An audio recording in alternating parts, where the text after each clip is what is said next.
الحمد لله نحمده ونستعينه ونستغفره ونؤمن به ونتوكل عليه ونعوذ بالله من شرور أنفسنا ومن سيئات أعمالنا من يهده الله فلا مضل له ومن يضلل فلا هادي له ونشهد أن لا إله إلا الله وحده لا شريك له ونشهد أن سيدنا وسندنا وحبيبنا وشفيعنا ومولانا محمدا عبده ورسوله صلى الله تعالى عليه وعلى آله وأصحابه وبارك وسلم.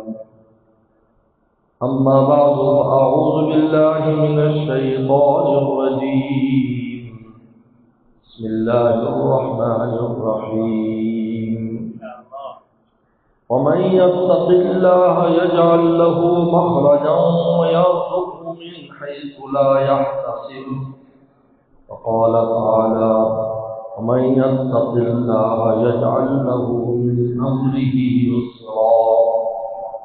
قال النبي صلى الله عليه وسلم من لزم الاستغفار جعله الله من كل هم فرجا ومن كل ضيق مخرجا ورزقه من حيث لا يحتسب أو كما قال عليه الصلاة والسلام. صدق الله صدق رسوله النبي الكريم. میرے محترم بزرگ اور دوستو، آج تقریباً 5 دن کے مسلسل کراچی اور لاہور کے سفر کے بعد واپسی ہوئی.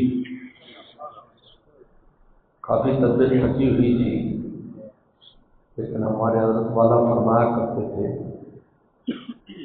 مجھے خلوت میں بھی یاد تیری رہے، مجھے خلوت میں بھی یاد تیری رہے اور عاشقوں کا نظارہ بھی دے. اللہ کی محبت اور عشق مل کر حاصل کی جاتی ہے اور بڑھتی ہے، اجتماعیت سے بڑھتی، یاد انفرادیت سے نہیں. ایک آدمی کتنا بھی اکیلا باتیں کرے، اللہ اللہ کرے اور خدا تک نہیں پہنچ سکتا جب تک عاشقوں کے ساتھ نہیں بیٹھے گا. اس لیے جماعت رکھی کہ جماعت سے نماز پڑھو، کیونکہ مسجد میں علماء بھی ہوتے ہیں، اصلاح ہوتے ہیں، پتہ نہیں کتنے اللہ والے ہوتے ہیں جن کی صحبت ہمیں ملتی ہے. فرشتوں کی صحبت تو ملتی. اس لیے اللہ والوں نے کہا جی مجھے کوئی بزرگ نہیں مل رہا کہ مسجد میں بیٹھ جاؤ، فرشتے ہیں ان کی صحبت ملے گی تو ماشاءاللہ. واحد مقام مسجد ہے جہاں ہمہ وقت فرشتے، ہمہ صبح بلاتے شام جاتے نہیں جب تک اگلی ٹیم نہیں آ جاتی. سب فرشتے موجود ہیں مسجد میں، کیونکہ جنت کی زمین ہے اور جنت کے ساتھ فرشتوں کو اور جنتی اعمال کے ساتھ مناسبت ہے. ماشاءاللہ. مجھے خلوت میں یاد تیری رہے اور عاشقوں کا نظارہ بھی دے، مجھ کو دے نعمت علم بھی اور زبان پر محبت کا نعرہ بھی. یہ اہل علم کے لیے میرے شیخ نے کہا ضرور عالم بنو لیکن ساتھ اللہ اللہ بھی سیکھو کسی اللہ والے کے پاس جا کر، تاکہ تمہارا علم خشیت کے ساتھ ہو. اور جب علم خشیت کے ساتھ ہوتا ہے، اسی کو مولانا جلال رومی فرماتے ہیں کہ علم برتن زنی مارے ببد، اگر یہ علم جسم پالنے کے لیے ہے تو یہ سانپ ہے دنیا اور آخرت میں، اور اگر علم پر دل زنی یار ببد، اور اگر تیرے دل پر اثر کر رہا ہے تو تیرا یار ہے دنیا میں بھی اور آخرت میں. ماشاءاللہ ماشاءاللہ. اللہ تعالیٰ قرآن مجید میں ارشاد فرماتے ہیں کہ تقوی پر دنیا میں ہم تمہیں کیا دیں گے. تقوی پر، گناہ چھوڑنے پر تمہیں دنیا میں کیا ملے گا، جس کے لیے ساری دنیا پریشان ہے. آج ساری دنیا پریشان ہے اس کے لیے. یہ جو بات قرآن بیان کر رہا ہے 1500 سال پہلے اللہ تعالیٰ نے قرآن میں نازل کر کے ہمیں اطمینان دلا دیا، بھائی کہیں بھاگنے دوڑنے کی ضرورت نہیں ہے، اپنے اوپر محنت کرو، تقوی اختیار کرو۔ من یتق اللہ یجعل لہ مخرجا، پہلی نعمت یہ دیں گے ہر تنگی میں تمہارے لیے آسانیاں پیدا کر دیں گے۔ کیسے بھی دنیا میں حالات ہوں، اس وقت بڑے تنگ حالات چل رہے ہیں، عجیب و غریب حالات ہیں، عجیب و غریب خبریں ہیں۔ ابھی تو سب کو اللہ والا ہو جانا چاہیے، شاید بھی جنگ لگ جائے گی تو غم کرنے کی ضرورت نہیں ہے، خوش رہو کیونکہ سارے کے سارے جنت میں پہنچ جائیں گے، پیچھے رونے والا کوئی نہیں ہوگا۔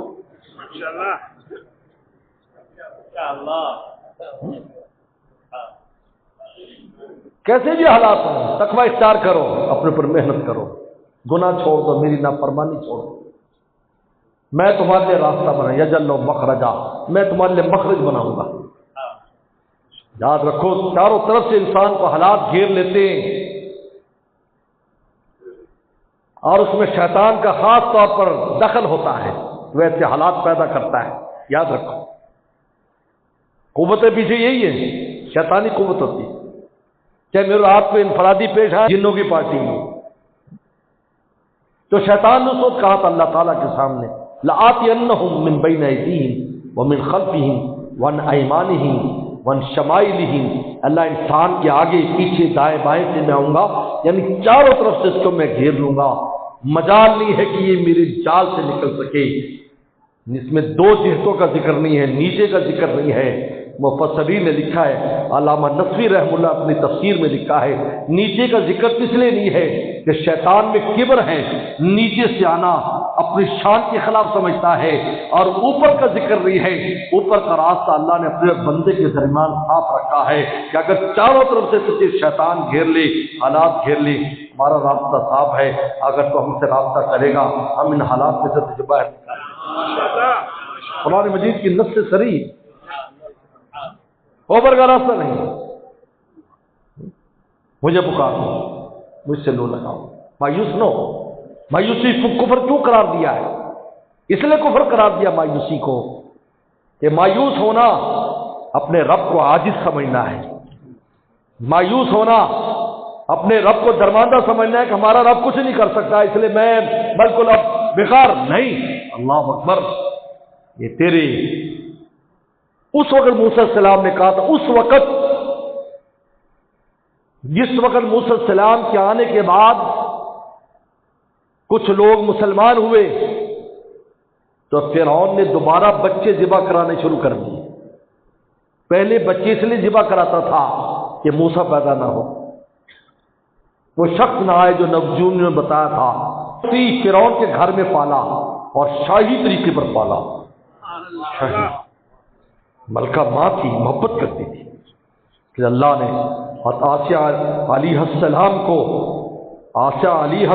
کو وہ مقام دیا کہ قیامت کے دن ان کا نکاح حضور صلی اللہ علیہ وسلم کے ساتھ ہوگا،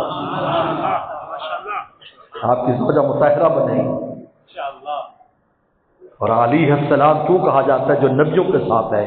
کیونکہ انہوں نے ایسی استقامت دکھائی کہ نبی جس طرح کی استقامت دکھاتے ہیں کہ ان کو کھڑا کر کے ہاتھ اور پاؤں کے اندر کیلیں گاڑ دی گئیں، اسے فرعون کو ذل اوتاد کہا، کیلوں والا، انہیں کہا گاڑ دو، کیلیں گاڑنی ہے، کیلیں گاڑ دی، خون جو ہے وہ ٹپکتا رہا اور وہ شہید ہو گئی، بلکہ اللہ نے مرنے سے پہلے دکھایا تیرے لیے یہ جنت ہم نے بنائی۔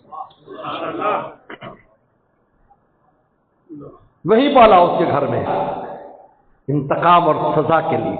اب وہ تو پتہ چل گیا، آنا تو آ گیا، اب بچے دشمنی میں ذبح کر رہا ہے، این اس حالت میں جبکہ کوئی صورت بچنے کی نظر نہیں آ رہی تھی، وہی دوبارہ کام بچوں کے قتل کا شروع ہو چکا ہے۔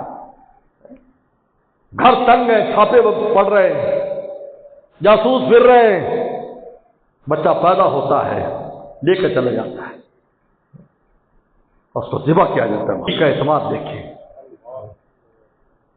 یا قومی ان کنتم آمنتم باللہ فعلیہ توکلوا ان کنتم مسلمین، اے میری قوم اگر تم مومن ہو خدا کی ذات پر بھروسہ کرو، اگر تم مسلمان ہو، اگر ظاہری باطنی طور پر تم ایمان رکھتے ہو تو یاد رکھو علیہ توکلو، اللہ پر توکل کرو، بالکل مایوس نہ ہو۔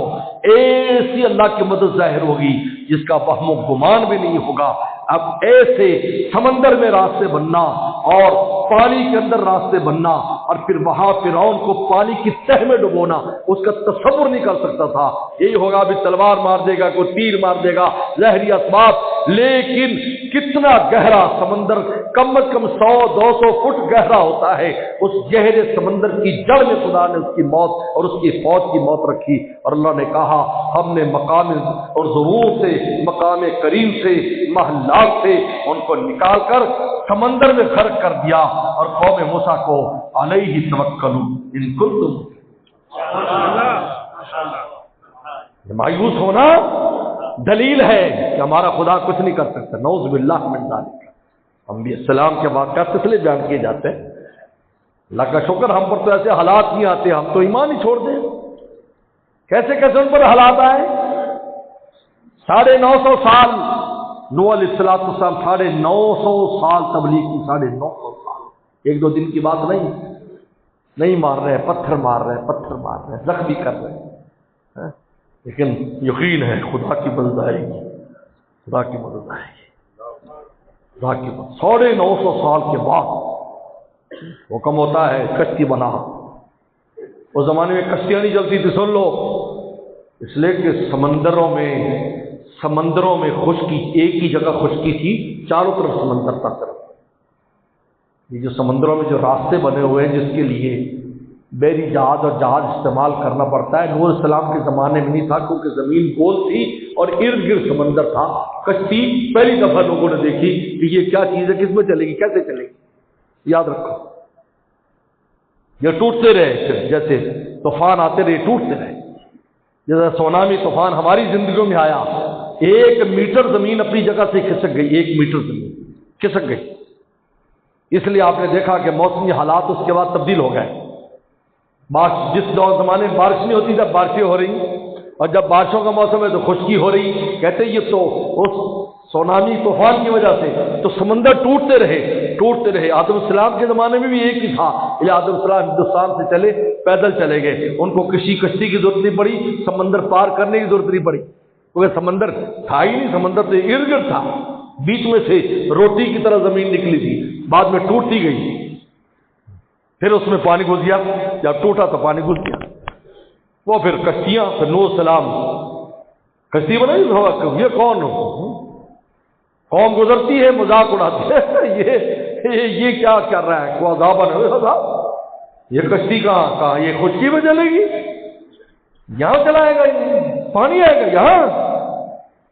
لیکن قرآن نے بھی عجیب نشانی رکھی، کہا کہ تندور میں جب پانی آ جائے سمجھ لو ہمارا عذاب آنے والا ہے، کیونکہ تندور میں آگ جلتی ہے، اور یاد رکھو جہاں آگ جلتی ہے وہاں پانی کا تصور نہیں ہوتا، کیونکہ آگ خشک کرتی رہتی ہے، لیکن فارغ تنور شور ہو گیا بستی میں، اور تنور میں پانی آ گیا، تنور پانی آ گیا۔ ہمارے لوگوں جلدی کرو ایمان والو، 80 ایمان والے 950 سال میں 80 ایمان والے پیدا ہوئے، لیکن نوح علیہ السلام نے اللہ سے مایوسی ظاہر نہیں کی۔ اللہ تعالیٰ فرماتے ہیں میں یتق اللہ، تو اپنے اوپر محنت کرو، تقوی اختیار کرو، تو اپنے گناہ چھوڑو، یجعل لہ مخرجا، ہم راستہ بنائیں گے، وَيَرْزُقْهُ مِنْ حَيْثُ لَا يَحْتَسِبُ، پھر فرمایا تمہیں وہاں سے رزق دیں گے جہاں سے تمہیں گمان بھی نہیں۔ آج رزق روٹی کے لیے سارے پریشان ہیں، دکان نہیں چل رہی، کارخانہ نہیں چل رہی، اپنے اوپر محنت کر بھائی، اپنا رابطہ خدا سے درست کر، تیرے ذریعے رزق آئے گا۔ کارخانے میں رزق نہیں ہے، دکان میں رزق نہیں ہے، رزق تو تیرا ہے جو تجھ پر اترے گا بواسطہ کارخانہ، لیکن اترے گا تیرے اوپر، تو تیرا ہے، اور تو ہی خدا کے ہاں 2 نمبر ہے، تو کارخانے میں کیا طاقت ہے کہ تجھے روٹی دے دے۔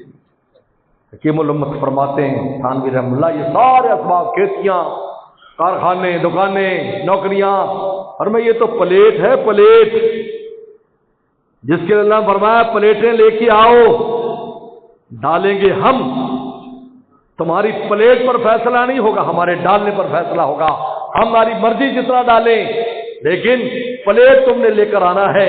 لیکن حکیم محمد خان بھی فرماتے ہیں کچھ ایسے پیارے بھی ہیں پلیٹ بھی خود دیتے ہیں، ڈال کے بھی خود دیتے ہیں، دونوں چیزیں، پلیٹ بھی ڈال کے بھی دے رہے ہیں، ان کو پلیٹ کی بھی ضرورت نہیں۔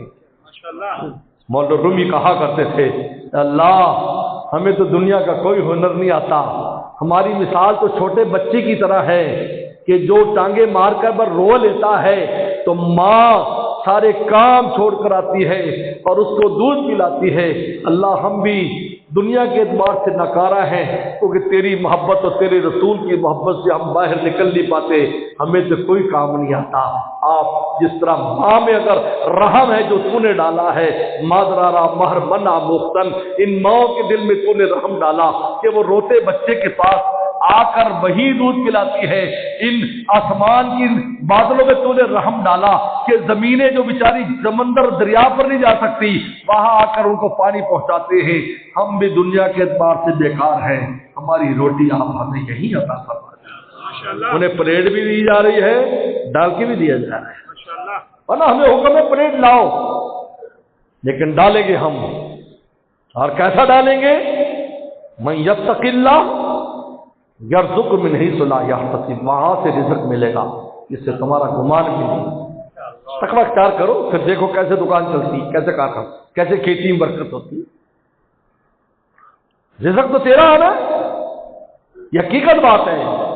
باوجود جرائم کے اتنے بڑے بڑے جرم ہم کرتے پھر بھی ہماری روٹی بند نہیں ہوتی، صرف اس وجہ سے یہ جو بڑے بوڑھے بچے ہمارے گھر میں اور خواتین، ان کی وجہ سے خدا ہم کرتے ہیں کہ اس کی ڈیوٹی ہے ان کی خدمت کرے تو روٹی چلائی ہے، اگر ہم اکیلے مجرد ہوتے ہماری روٹی بند ہو جاتی۔ آپ نے فرمایا انما تنصرون وترزقون بضعفائکم، تمہاری جو مدد ہوتی ہے تمہیں جو روٹی ملتی ہے، یہ جو کمزوروں کی ڈیوٹی لگی ہوئی ہے کمزوروں کی ہے، اس کی وجہ سے آدمی کے بچے ہوتے جاتے ہیں، اس کی روٹی کے اسباب بڑھتے چلے جاتے ہیں، وہ ان کی روٹی آ رہی ہوتی ہے، وہ ذریعہ یہی ابا ہے اس کے ذریعے آ رہی۔ شادی کر لیتا ہے، رزق میں برکت ہو جاتی کیونکہ ایک کمزور گھر میں آ گئی۔ عورتیں اصل میں تو اس بات سے کمزور ہے، آج کتنا دعویٰ کریں ہم مردوں کی طرح ہیں، مردوں کی طرح تو ہو ہی نہیں سکتی، مردوں کی طرح ہوتی تو آج ہم بھی بچے جم رہے ہوتے ہیں، وہ بھی بچے جم رہے، بڑا فرق ہے۔ اس لیے اللہ نے آدھی عقل دی، اگر پوری عقل ہوتی تو پھر آدھا آدھا کام کراتی ہے۔ آج تو نے دودھ بچے کو پلانا ہے، آج میں دودھ پلاؤں، آج تو نے برتن مانجنے میں، اگرچہ برتن مانجتے ہیں مرد لوگ کوئی بات نہیں، اگر ضرورت ہے تو مدد کرنی چاہیے۔ یہ کیا ہے نواب صاحب بن جائے؟ میں ہر دوست سے کہا کرتا ہوں تمہیں کم از کم چائے پکانی آنی چاہیے، تو بیوی کے سر میں درد ہے بیمار ہے تو خود چائے پکا کر کم چائے بسکٹ اور پاپے تو کم اس کو کھلا دو، روٹی نہیں پکا سکتے تو کیا ہو، یہ کام سیکھنے کا ہے۔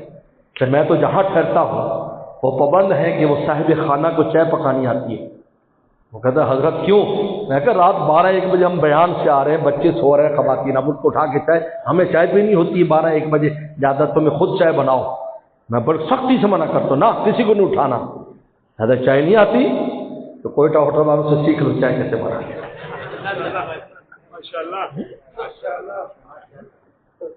بھائی ارزق میں نہیں سنا یا تصب، وہاں سے رزق دیں گے جہاں سے گمان بھی۔ اور تیسرا انعام فرمایا من یتق اللہ یجعل من امرہ یسرا، اللہ تیرے کاموں کو آسان کر دیں گے۔ یہ جو آج کام مشکل ہو جاتے ہیں، تقوی اختیار کرو، گناہوں سے بچو۔ اور عجیب بات ہے کہ یہ آیات سورہ طلاق میں نازل کی ہیں جہاں عورتوں کے مسائل ہیں،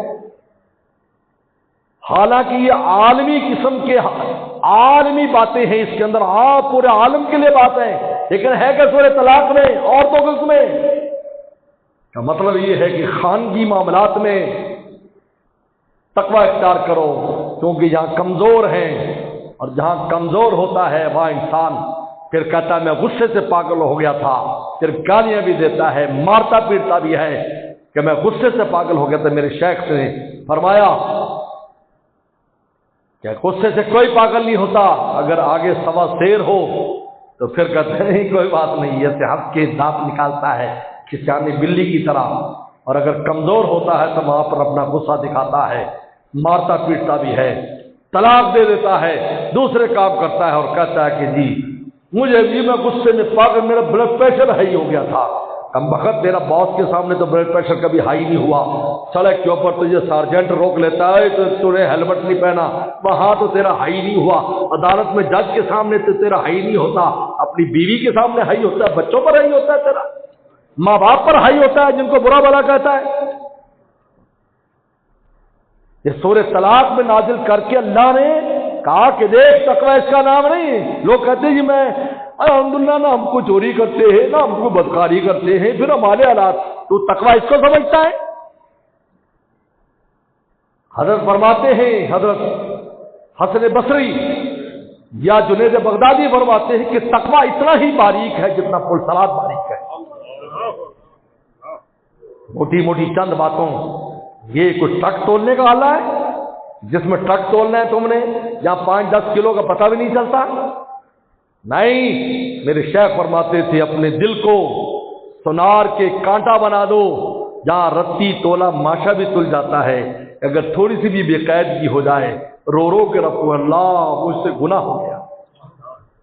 یہ شریف میں آتا ہے صحابہ کرام سے کوئی چھوٹا سا بھی کوئی بات ہو جاتی انہیں پہاڑ معلوم ہوتا تھا، جب تک رو رو کر معافی نہیں کرا رہے تھے ان کو چین نہیں آتا تھا۔ آج بڑے بڑے جرم ہم نہیں کرتے، ہم کہتے ہم متقی ہیں، نہ زبان محفوظ ہے، نہ کان محفوظ ہے، نہ اخلاق محفوظ ہے، اس کا نام تقویٰ ہے۔ پیغمبر صلی اللہ علیہ وسلم کے صحابی گزر رہے ہیں، مسجد نبی میں آنے کے عصر کی نماز کا وقت، تو ہوا چل رہی تھی، وہ ادھر ادھر سیدھا دیکھ کر چلنا چاہیے، لیکن ان کی ادھر نظر پڑی تو ایک گھر کا پردہ ہلا تو اندر ایک خاتون کنگا کر رہی تھی، جیسے نظر پڑ گیا تھا بس دل پر بوجھ ہو گیا، اوہ بہت بڑا جرم ہو گیا۔ آتے مسجد نبی میں شور کر دیا، اقیم علی الحد یا رسول اللہ، اللہ کا نبی مجھے حد لگاؤ، حد لگاؤ، کوڑے مار کوڑے مار کوڑے مار کوڑے مارو۔ آپ نے قریب بلا کر وہ پوچھا، اب اس میں تامت تھا نہیں، پردہ ہوا کیا تھا؟ ان کی نظر پر ان کی یہ احتیاط نہیں کی کہ سیدھے دیکھتے جاتے، چلتے ایک انسان نگاہ نیچی کر کے چلے، سچے کھبے نہ دیکھے۔ یہاں تو اللہ معاف فرمائے، جب تک دیکھے نہ چین نہیں آتا۔ ہم پاکستانیوں کو تو بہت گندی عادت ہے، عجیب ہے، بہت عجیب ہے۔ تجربے کی بات بتا، ہمیں بہت بد نظری کی عادت ہے۔ کوئی بندہ آ جائے گا سب اس کو دیکھے گا جگہ، دوسرے ملکوں میں کم از کم یہ رواج نہیں، وہ نہیں دیکھتے، اور خصوصاً عربوں کے ہاتھ میں نے دیکھا خواتین ساتھ ہوں، کتنی تفتیش ہو رہی ہو، خاتون کا جاؤ چلا ہے اللہ جاؤ جاؤ جاؤ جاؤ جاؤ، فوراً گاڑی چھوڑ دیتے ہیں۔ لیکن ہم لوگوں کو اللہ معاف فرمائے، جب تک اوپر سے نیچے تک نہ دیکھ لیں چین نہیں آتا۔ مجھے حد لگائی، فرمایا ٹھہرو نماز پڑھو، سر کے اصل کی نماز پڑھی، پھر کھڑا ہو گیا، قیم علی الحد یا تو حد لگائیے، حد لگائیے کہ میرا جرم معاف ہو جائے، جرم معاف ہو جائے۔ فرمایا تو نے میرے ساتھ نماز پڑھ لی؟ یہ پڑھ لی، پر میں ان الحسنات یذہبن السیئات، نیکیاں گناہوں کو مٹا دیں۔ صحابہ کا عجیب مزاج تھا، کہا کہ یہ خاص میرے لیے، فرمایا نہیں قیامت تک کی امت کے لیے، اگر گناہ کے بعد کوئی نیکی کر لیں گے میں اس گناہ کے اثرات کو بتا دوں۔ یہ تقویٰ ہے، انسان کی چھوٹی سی بات سے بھی، جس طرح صاف آئینے پر مکھی بیٹھ جائے، مکھی اور بینٹ کر دے، صاف آئینہ ہو اور محسوس ہوتا ہے کہ یار یا مکھی بیٹ کر گئی ہے، سفید کپڑے ہو، چھوٹا سا داغ ہو، نظر آتا ہے، تب انسان کا قلب روشن ہوتا ہے، پھر تقوی کی حقیقت سمجھ آتی ہے کہ تقویٰ کیا ہے۔ نہ موٹی موٹی چیز ہر ایک نہیں کرتے، میں تو یہ نہیں کرتا، میں تو یہ نہیں کرتا، بلکہ آپ نے آپ کو پاک سمجھنا بھی تقوی کے خلاف ہے، پاک سمجھنا بھی خلاف۔ لا تزکوا انفسکم، اپنے آپ کو پاک نہ کہو کہ ہم پاک ہیں۔ تو اللہ تعالیٰ نے فرمایا 3 انعامات میں تمہیں تقوی پر دوں گا۔ پہلا انعام تنگی میں راستہ بناؤں گا، دوسرا انعام وہاں سے رزق دوں گا جہاں سے گمان بھی نہیں. تیسرا انعام تمہارے ہر کام میں آسانی پیدا کر. پیغمبر صلی اللہ علیہ وسلم رحمت العالمین تھے. یہ تو ارحم الراحمین کا کلام تھا، لیکن اب میں محبوب کو بھی رحمت العالمین بنایا ہے. عجیب بات ہے. اللہ تعالیٰ کی اندر تو شان رحمت ہی رحمت ہے. عجیب بات ہے. حضرت مولانا شیخ الاسلام مولانا حسین مدنی رحمۃ اللہ علیہ فرمایا کرتے تھے کہ اللہ تعالیٰ نے فرمایا کہ رب العالمین میں پورے عالم کی تربیت کرنے والا ہوں، اور دنیا میں بھی ہم مربیوں کو دیکھتے ہیں باپ کی شکل میں، استاد کی شکل میں، شیخ کی شکل میں. کبھی کان مروڑتا ہے، کبھی ڈنڈے مارتا ہے، کبھی گالی دیتا ہے، بہت کچھ کرتا ہے تربیت کے لیے. لیکن اللہ نے رب العالمین کے بعد کا الرحمن الرحیم، میری تربیت میں شان رحمت ہے. تربیت میں کہا میں رحمت کے ساتھ تربیت کرتا ہوں. دیکھتے نہیں ماں کے پیٹ میں پورے انسان کا جسم بڑھ رہا ہے، ہڈیاں جوڑی جا رہی ہیں، گوشت چڑھ رہا ہے. ٹھک ٹھک کی آواز کبھی سنی؟ ماں کو پتہ بھی نہیں چلتا اندر کیا ہو رہا ہے. ہتھیار لے کر فرشتے آئے اور ٹھوکا ٹھکائی کر میں ہڈی ٹھوکنی ہے، یہ ٹھوکنی ہے، دیکھنی، یہ ٹھوکنی ہے. کچھ ماں کو پتہ بھی نہیں کہ آج کیا بن گیا. آج دل بن گیا، آج ٹانگیں بن گئی، آج سر بن گیا، آج یہ بن گیا. اور میں رب العالمین الرحمن الرحیم ایسا مربی ہے جو شان رحمت کے ساتھ تربیت کرتا ہے. پوری زندگی ایسی، پورا عالم کس طرح پال رہا ہے شان رحمت کے ساتھ. اور جو بھی مربی ہے سختی کرتا ہے، کبھی اس کو کرنی پڑتی ہے، کرنا ہی شان رحمت. تو جو ان کا محبوب اس میں بھی شان رحمت رحمت العالمین. کہا کہ بھائی اگر کوئی تقوی نہ اختیار کر سکے تو انہیں نماز سے محروم ہو جائے. کہا کہ نہیں، میں رسول اللہ کہتا ہوں من لازم الاستغفار، اگر تم کثرت سے استغفار کرو گے تو یہ تینوں انعامات سے بھی تمہیں مل جائیں گے. استغفار کا مطلب کیا ہے؟ استغفار کا مطلب یہ تھا کہ تم فیل ہو گئے اور کسی انعام کے قابل نہ رہے، لیکن تم نے توبہ استغفار کی. اللہ نے توبہ استغفار کی برکت سے تمہیں پاس بھی قرار دے دیا اور انعامات بھی دے دیے. میں یتق اللہ ہائی فرسٹ ڈویژن، لوگ ہائی فرسٹ ڈویژن لے کے آؤ، پھر ہم تمہارے لیے 3 انعامات دنیا میں تمہیں دیں گے جس سے دنیا کی زندگی میں راحت اور سکون تمہیں ہوگا. لیکن سنو، رسول فرمایا من لازم الاستغفار، وہ بڑی شان والا ہے، رحمت والا ہے. لہذا استغفار کو لازم ہے نا کثرت سے، لازمہ کثرت کے لیے آتا ہے کہ لزوم جو کثرت استغفار کرتا ہے جعل من کل ہم فرجا، ہر غم میں ہم اس کے لیے فرج اور راستہ بنا دیتے ہیں. من کل ضیق مخرجا، ہر تنگی میں راستہ بناتے ہیں. ورزقہ من حیث لا یحتسب، وہاں سے رزق دیتے ہیں جہاں سے گمان بھی نہیں. اب کوئی گنجائش نہیں رہتی. آدمی کہے جی میں تقوی نہیں اختیار کر سکا تو استغفار تو کر، لیکن دونوں سے غافل ہیں. گناہ پہ گناہ کیے جا رہے ہیں، کہیں بریک نہیں. استغفار تب ہوگا نا بریک لگا کے توبہ مانگو، بس مانگو. ایسی غفلت کی زندگی ہے، رات دن اس سے پڑے ہوئے ہیں اور پشیمانی بھی کوئی نہیں، کوئی پچھتاوا نہیں ہے. ٹھیک ہے، وہ یہ دنیا چل رہی ہے. بھائی تو خدا کا دنیا، پوری دنیا کو ایمان دے دیتے. اگر دنیا کر رہی تو اللہ سب کو ایمان دیتے تھے. ایمان والے کتنے ہیں ذرا دنیا میں دیکھ لو، کتنے ایمان والے ہیں. تمہیں اللہ نے خاص انعام دے دیا، جنت کی کنجی دے دی، یہ قدر کر رہے تم. یہ دنیا ایسے کر رہی، فلاں ملک والے ایسے کر رہے ہیں، فارشانے والے ایسے کر رہے ہیں، ہماری برادری ایسی کر رہی، ہمارا خاندان ایسا کر رہا ہے.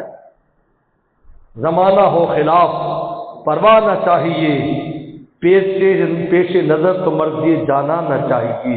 اس نظر سے جانچ کر تو فیصلہ، کیا کیا تو کرنا چاہیے، کیا کیا نہ چاہیے. آپ اوپر دیکھو مولا کیا کرتا ہے، رسول اللہ کیا کرتا ہے. ہم نے اس کو ہم نہیں دیکھنا لوگ کیا کر رہے ہیں. لوگ کیا کر رہے ہیں؟ شیخ فرماتے لوگوں کی وجہ سے اللہ کو ناراض کرتے رہے پوری زندگی. لوگ قبر پر بھی جانا پسند نہیں کرتے جن کے لیے مرے تھے. جاؤ کون ہے وہاں بھی توبہ استغفار کون لوگ نیک لوگ کرتے، قبرستان سے گزرتے. میری تو ہمیشہ عادت ہے، اور اپنے بڑوں کو دیکھا قبرستان کے پاس سے گزر رہے ہیں 3 دفعہ قل پڑھ کے بخش رہے ہیں، ان کو سلام کر رہے ہیں، دعائے مغفرت کا، وہ بھی نیک لوگ کر رہے ہیں، رشتہ دار 1000 بار گزرے گے، مجال ہے ادھر دیکھتے نہیں ہوں، وہ بھی ان کی وجہ سے۔ ایک آدمی نے خواب دیکھا، اپنی بہن کو دیکھا، جتنی اچھی حالت اس کی زندگی میں نہیں تھی، انہیں دیکھا کہ قبر کے اندر جنت میں بیٹھی، انہیں کہا بہن یہ کیا؟ کہا سارا قبرستان عذاب میں تھا، تو اللہ والا یہاں سے گزرا، ایک درود شریف پڑھ کے اس کا ثواب ہمیں بھیجا، اللہ نے سب کی بخشش کر دی۔ ماشاءاللہ۔ شاہ عبد القادر رحمت اللہ علیہ محدث دہلوی شاہ ولی اللہ کے بڑے بیٹے، شاہ عبد العزیز محدث دہلوی رحمت اللہ علیہ کے بڑے بھائی، جس دن ان کا انتقال ہوا، کسی نے خواب میں دیکھا کہ حضرت کیا ہوا؟ کہا اس فقیر کی وجہ سے پوری دلی کے قبرستانوں سے عذاب اٹھا لیا۔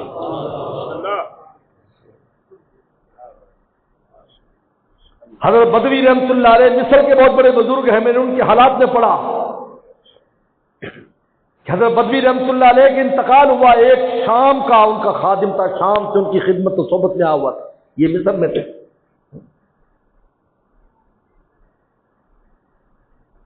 ان کی بڑی تمنا تھی، جب شیخ کے پاس آئے کچھ سال رہے، 1 آدھا سال، تو ان کی تمنا تھی، ان کی ایک بہن کی شام میں، کاش میری وہ بہن آ جائے، حضرت سے میں بیعت کرا دوں، نسبت کا تعلق ہو جائے۔ حضرت بدوی بہت بڑے بزرگ گزرے، بہت بڑے اللہ والے گزرے۔ حضرت فوت ہو گئے، اس کی بہن فوت ہو گئی، پہلے بہن فوت ہو گئی، بہن فوت ہو گئی، بڑا دل کو غم ہوا، صدمہ ہوا کہ یار اوہ میں تو بہن کو بیعت بھی نہ کرا سکا۔ خواب میں بڑی تمنا، میں اپنی بہن کو ملوں، بہن کو ملوں۔ کچھ عرصے بعد بہن خواب میں، کبھی فوری خواب میں نہیں آتے کیونکہ حساب کتاب میں مشغول ہوتے ہیں، یاد رکھو، یہ میں سن لو میری بات۔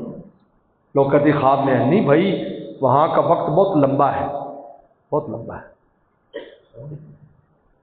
ہماری ساس صاحبہ مرحومہ فوت ہو گئی، تو گھر والے کہنے لگی خواب میں نہیں آتی، وہ روتے خواب میں نہیں آتی۔ کچھ مہینوں کے بعد میرے خواب میں گھر میں آئی، تو میں نے کہا آپا جان آپ اتنے دن نہیں آئی؟ کہا کہ اب سب کا حساب کتاب سے فارغ ہوا اور بخشش ہو گئی، اب میں نے کہا گھر چکر لگا لوں، پتہ کروں کیا حال چال ہے۔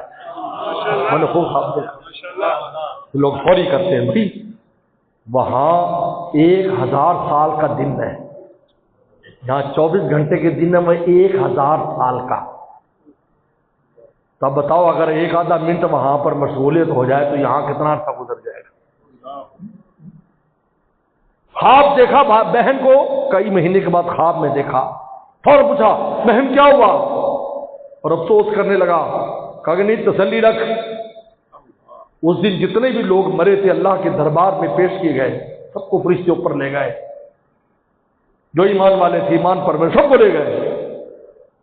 اللہ نے فرمایا تم میرے ایک پیارے ولی اللہ بدوی کے زمانے میں ہو، اس لیے میں تم سب کی بخشش کرتا ہوں۔ یہ لوگوں کے لیے اللہ کو ناراض کرتے ہو جو دعا بھی کر کے راضی نہیں ہے، دعا بھی ہے اور برکت بھی ہے تو نیک لوگوں کی ملتی ہے، مرنے والوں کو دعائیں بھی ان کی ملتی ہیں، وہی دعائیں کرتے ہیں ربنا اغفر لنا، دعا قرآن نے بتا دی ربنا اغفر لنا ولإخواننا الذین سبقونا بالایمان، اللہ ہمیں بھی بخشے، جتنے ایمان والے سب کو بخشتے، قرآن کا مضمون ہے۔ کئی بزرگوں میں نے سنا کہا کہ ہم مستقل اس دعا کو نماز میں پڑھتے ہیں تو اگر سب کی بخشش ہو جائے، جو پہلے بڑے بڑے اللہ والے جب دعا کریں گے ہمارے مرنے والوں کتنا، وہ برادریں کہاں گئی، کوئی پوچھنے والے نہیں، تو خود مجرم ہے، ایک مجرم دوسرے مجرم کو بخشوائے گا؟ لیکن کسی کی وجہ سے گناہ نہ کرو، اللہ سے اپنے رابطے کو درست کرو، خلوت ہو جلوت ہو، گناہ ہو جائے توبہ استغفار کرو، من لازم کثرت سے استغفار کرو، روٹی رزق کھل جائے گا، آسانیاں زندگی میں آسانیاں ہو جائیں گی، اللہ کی مدد ساتھ رہے گی۔ کثرت استغفار، تقویٰ، کثرت استغفار، 2 چیزیں بس، اس پر زندگی بسر کرو، تقویٰ اختیار کرو، گناہ چھوڑ دو، کمی ہو جائے فوراً توبہ استغفار، دیر نہ کرو۔ اللہ تعالیٰ رسول اللہ صلی اللہ علیہ وسلم فرمایا کہ بھائی فرسٹ ڈویژن والوں کو انعام ملے گا، اللہ میاں فیل والوں کو بھی انعام دے، یہ استغفار کریں گے بلکہ گناہوں کو نیکیوں سے بدل دیں گے۔ ایک اللہ والے تھے جو بعد میں اللہ والے بنے، پہلی زندگی غفلت میں گزری، بہت سے ایسے اللہ والے گزرے، اور ایک مدرزاد والی تھے، شروع سے اللہ والے تھے، دونوں دوست تھے۔ ایک دن کہا اس شخص نے جو بعد میں اللہ والا بنا، انہوں نے کہا قیامت کے دن میری نیکیاں آپ سے زیادہ ہوں، یار تو گنتا رہتا ہے؟ کہا کہ تیرے پاس تو نیکیاں ہی نیکیاں ہیں اور میرے تو گناہ بھی تھے، وہ بھی نیکیوں بدلیں گے تو میرا تو ڈبل ہو جائے گا۔ اولئک یبدل اللہ سیئات حسنات، اللہ فرماتے ہیں ہم ان کی سیئات حسنات سے بدل دیتے ہیں۔ اللہ مجھے اور آپ کو عمل کی توفیق عطا فرمائے۔ واخر دعوانا ان الحمد للہ۔